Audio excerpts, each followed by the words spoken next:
Good evening, fellow punters. The clock on the wall says 7 minutes past 7. Well, and I think I have 7 horses. 7 is my lucky number. I didn't think of that until I seen the 707 there. A delighted Mickey D this evening. A very tired and Mickey D as well.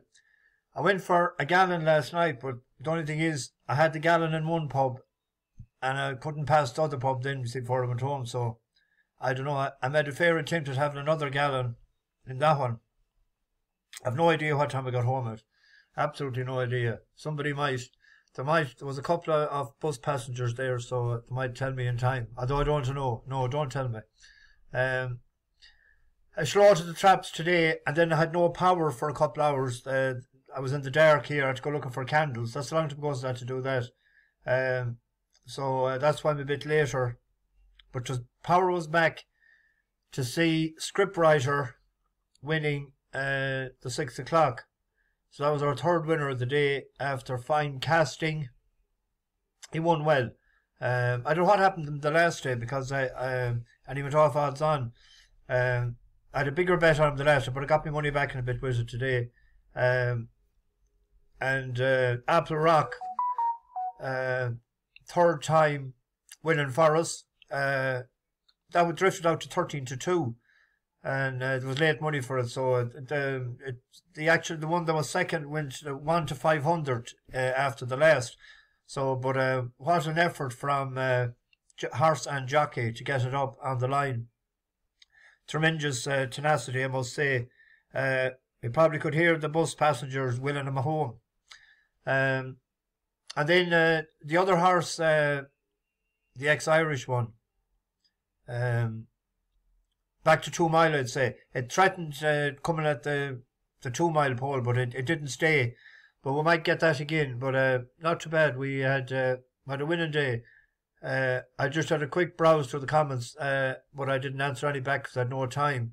I see a lot of people were on, and that is good to hear.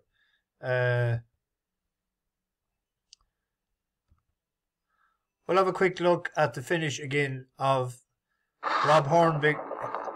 Made a great manoeuvre on the rail because otherwise he would have got blocked just on the turn for home. I thought he was going to get into trouble. By 3/4 of a length to Protected Guest in second spot. Scriptwriters in third now, Viola in 4, Mr. Allen and Bass Note both closing in and poised to challenge as they come round the final corner. They've got just over 2 furlongs to run. Temporize being ridden along at the head of affairs as the challengers mass in behind. Protected Guest, Bass Note with a rush round the outside coming to join the leaders. Viola's between them, then Mr. Allen and Scriptwriter down on the inside. Temporize still a narrow leader from Protected Guest. Bass Note down the middle of the course. Scriptwriter against the rail, then Viola further back. It's Protected Guest, a narrow lead. Bass Note, Scriptwriter finishing very fast on the inside. Scriptwriter and Bass Note, maybe in that. We were due one of those to win by a head because we got beaten several times lately, and it'd be a whore altogether if we got beaten. I couldn't believe he drifted out to 12-1 during the day, and he returned like he was 5-2 last night. I backed him at. And I caught them rotten as well. I had an each-way accumulator on the 4 of them. And when the first 2 won today, I cashed out. And when the third one got beaten, because it wouldn't have got near as much even if the 4 were placed. Half what I collected. So we sort of gave it to them up the hole today a small bit.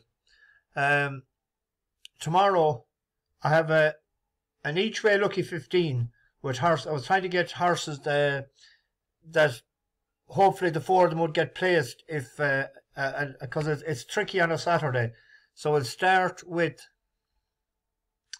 the 225 at Newbury. The Mandarin Chase. There's one non-runner now, I think, in that. I'll just scroll down. Yeah, Pimberley. So the reason I had targeted this race for an each-way selection was because one bookie was paying 5 places, but that'll be back to 4 probably now with the 15 runners.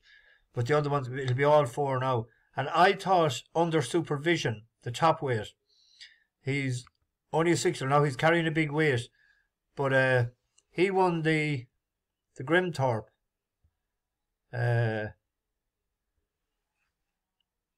Last March, and to 3 miles 2 on soft ground.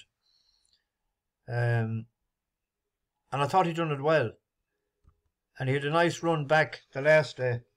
There down the outside with a run. Away to the far outside is Under Supervision, who still travels with a bit of purpose, it would appear. And these three now have moved well clear of Lamilos and a Fading Legends Gold. This is the third last in the Grimthorpe. It was Mr. Malarkey who rose first, ahead of Cloth Cap in second. Under Supervision being brought forward steadily down the outside by Sam Twist and Davis. But Mr. Malarkey getting away is 3 lengths ahead on the run down towards 2 from home.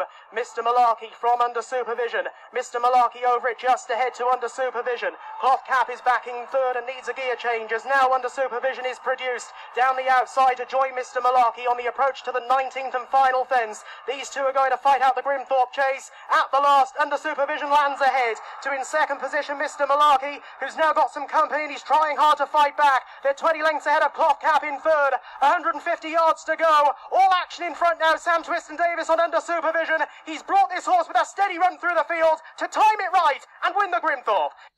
Like Lamilos was fourth in that, and that went on to win a couple of races there, including the Hennessy, or whatever it's called now, that new race. So Cloth Cap as well, former favourite for the Grand National. I thought I know he's carrying 12-1, but he's only 6, and Sammy Twist on board. He was third last time out, and I thought that he would be maybe placed at best, at worst, I should say. And the other one is a bus horse, Unanswered Prayers. 13-2 shot there. That won for us the last day in Cheltenham. And I thought it jumped very well. It was his first time over jumps. There was money for it as well. I think it was 7-2 into 9-4 that day. And I thought he'd done well enough. And Chris Gordon is going okay. So that's a 13-2 shot there with the green bouquet. 10 runners in that. The other one is the 12:47 at Punchestown. Friendly Star for Tony Martin. Now Tony is only one winner out of the last 23 runners that he has had, but he's had a few seconds. But this yoke came from France, won a few races in France, and it ran in Galway in the end of October to second in a novice hurdle. But the first race that I was spotted him, it was the day that we had Farser de Large in Punchestown. So that was a good race. And it was the first time in over fences in Ireland. It was 9-1. So I thought he ran fifth the last year, but it wasn't soft ground. I forgot to check that. Yeah, it was yielding ground. I think he needs a soft. He's out of that sire Saint to Saints. So them three. And then in the 2:32, this is the most interesting race of the day. There's 3 horses in this that if they were on their own, I'd be backing the 3 or any of the one of them. But the 3 of them are all won the last time. That Hangra de Thai won in Galway by 17 lengths. It was up £15. Rian went up £9, and Captain Conbay as well. It's between them 3, and it's the first time ever I'm going to recommend to do a small little tri-cast combination between the 3 of them. It'll be 6 times the bet, so say for £1, it'll be £6. Captain Conbay, the last day he ran, he didn't stay at the 3 miles, but he was all over a winner, you say, coming to the second last and to the last. And Rian was very impressive when it won. So I'm going to put in Rian because he's the outsider. He's the biggest price there. He's 9-2. But this one was his head in his chest the last year with Davy Russell in Cork. And it's only a 5-year-old. Lightly raced. jumped well the last day. Nice technique, I thought. And now it's going to be I put him in as the fourth one because he's 9-2. That's and each way that'll be the 4 and each way lucky 15. Now in them bloody yokes that wreck your head. It's a 4-1 as well all evening. A Trixie, the 12 Newbury, the 12-10 Grivetana, 5-4, 6-4, and that 6-5. But that was second the last day to First Street. We were on First Street that day, and I thought in a Trixie I always put in sort of one shortish one and then 2, and if the first 2 comes up, if you do a Trixie and a treble, that if the first 2 ever wins, that cash out the Trixie and then let the treble run. Grivetana is the Mayor's Handicap Hurl. It should be up to winning that tomorrow. And then in the 12-10... No, Jet Power, that's too short. That's not it. Yeah, Pikar. This lad is 9-4. This one, well enough, I thought, the last day. And it's his first time in a handicap. But a lot of the horses, Time for a Tune, that one today, Master Chewy has won since, Hullenback has won since. And I thought he'd done it pretty well.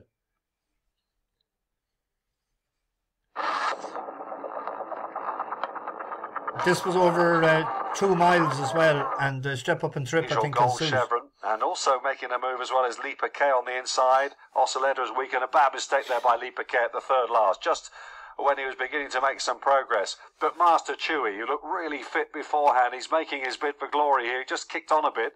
Hullenback now is into second place, followed by Pikar, Time for a Tune, and then Sonification. Feel getting really well strung out now as they move down to the second last. Master Chewy by 2 lengths from the chasing Hullenback and Pikar. Pikar now moving up to within about a length of the leader. Quarter of a mile left to go here. Master Chewy from Pikar, and then Hullenback on the inside, and they're about 10 clear of Sonification and Time for a Tune. Between these 3, it's all about the final jump, because Hullenback is rallying on the inside. Here they come. He's just hanging there slightly and almost run out, Hullenback. And here Pikar has taken over. Hullenback is trying to rally together there with Master Chewy, but this is Pikar's race. Experience count for a lot in the end, and he goes on to score well. He done that pretty well, I thought. And the step up and trip, it's up half a mile. That debut to 3, I'd be putting. Oh no, there's one more, isn't there? For a short one. Where are we? No.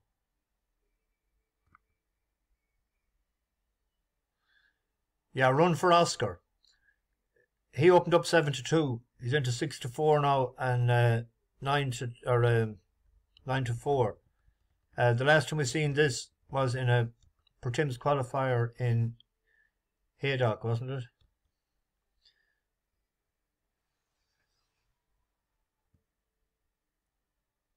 Yeah, 3 miles. And won the Cesarovich before that. And I thought tomorrow might be the day for him. Philip Burns is in good form because a few winners banged in lately, and the young Gossoon, the son, is riding very well.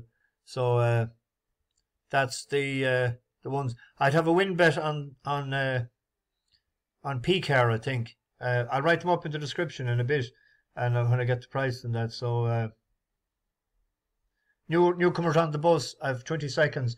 Paul Dempsey and Arif Hakini or Hakani is in Donegal. Real Donegal named that. Mark Gilbride and Joseph. There's only just Joseph and Fu Dace. He's new on the bus as well recently.